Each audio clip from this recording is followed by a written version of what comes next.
What's up, everybody? I'm Dr. Josh Jagoda. Today I'm going to show you an exercise to help build shoulder strength.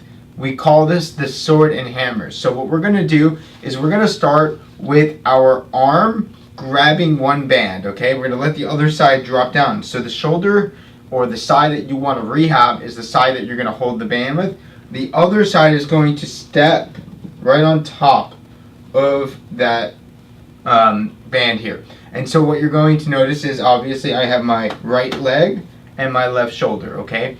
What we're going to do is we're going to be pulling our shoulder up, okay? So what we want to do is we want to pull the shoulder up to about this position, almost like you're elbowing somebody from behind you or pulling on a lawnmower. But we don't want to yoink like this. We don't want to pull with our spine. We want to just pull with our shoulder blade and our shoulder muscles, right?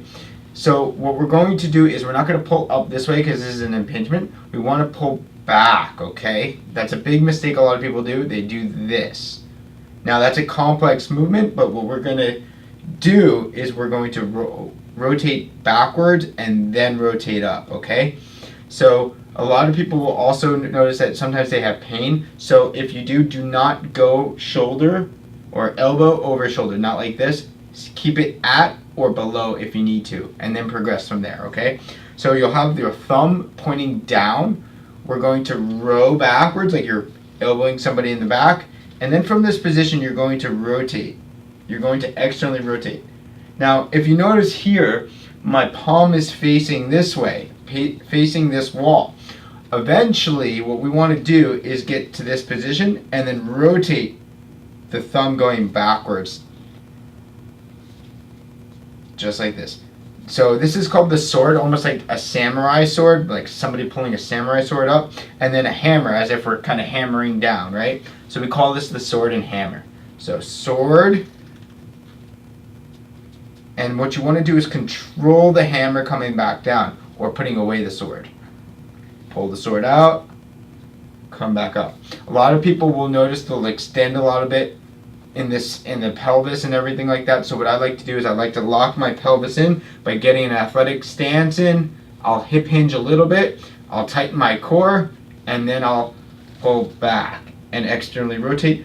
Hold that thumb in that position and then slowly back down.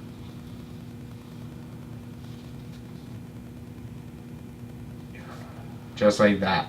Again, this is a 10 pound resistance here, and this is actually doing the job right now. So you're more than welcome to try more. You're more than welcome to try less. If you feel like this is a problem for you, just go into this more often. Just start with body weight and then start adding weight and resistance and bands like that. But this is a great rehab exercise that you can do. It's really common for a lot of baseball players to do this because they do a lot of external rotation and stuff like that. So guys, give this a try. Hopefully this helps. We'll see you guys next time. Bye.